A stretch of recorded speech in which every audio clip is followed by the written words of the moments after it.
So I'm having classes with a very well-known trance producer at the moment called Reorder, and it's just taken my tracks to the next level.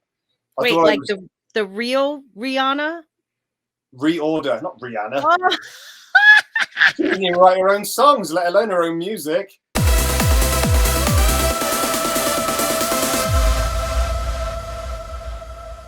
Okay, so here you are. We read your bio. Now it's on you to discuss your beginnings. Like, how did you come across all of the music? How were you influenced?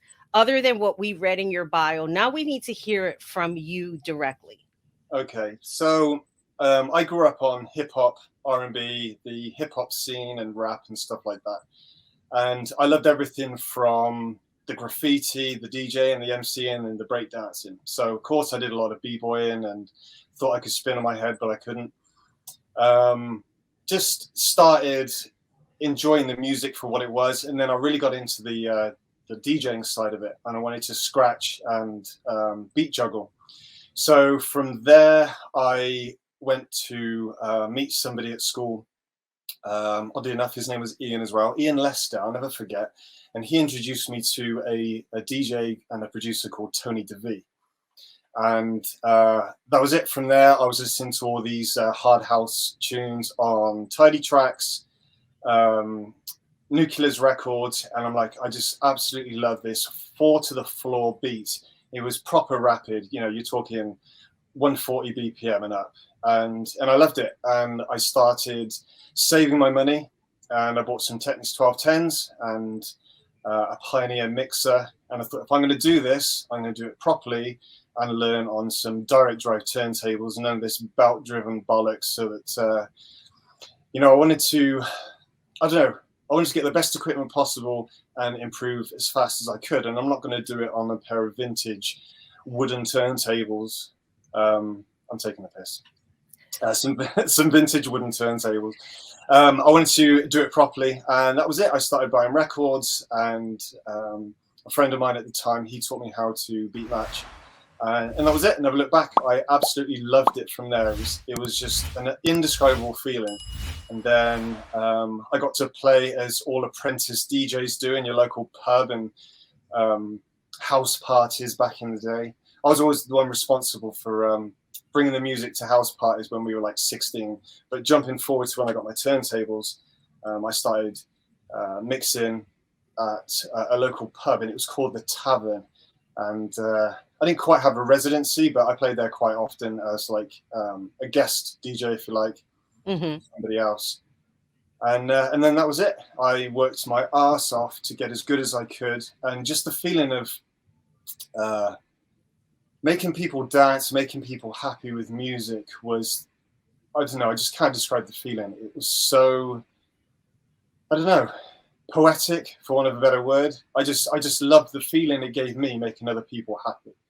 And then that was it. And I carried on. I got some residencies here and there doing, like I said, like you said, Ministry of Sound, other stuff all over the country. And then I started branching off to Indonesia, Ibiza, played in Italy, which was amazing. Wow. Yeah. And I lived that kind of fast DJ lifestyle for a while, and it was just amazing. You know, what people ask me, oh, what did you do this weekend? And I'd be like, I flew 14 hours and then 14 hours back to play 2 hours in a club. And, you know, I liked that exciting lifestyle of it all. But I soon realized that during that time, I was never going to be able to have a sustainable career as a DJ without producing music. Because back in the days of all the original DJs like Armin van Buuren, Tiesto, and that, they were DJs and producers at the same time. So their careers just went up and up and up. Not only for the fact that they were amazing, but you know, they had records as well, and that got their name out a lot quicker and a lot more of a broader demographic of people.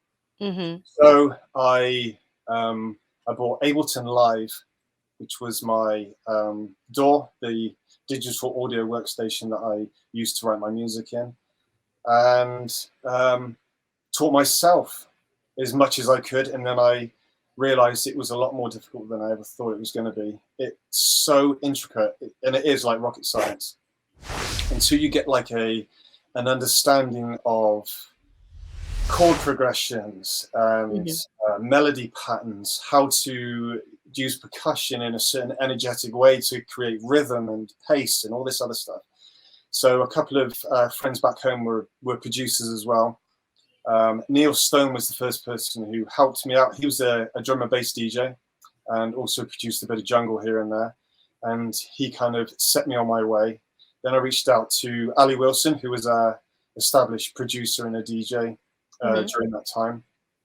And fast forward to present day, where I'm now, I have mentorship, for want of a better word, mentor lessons, classes. Yes, mentorship. Thank you for correcting me. Your way is better, though. If my microphone was on, I could have corrected you throughout the whole of that bio, but we'll move on.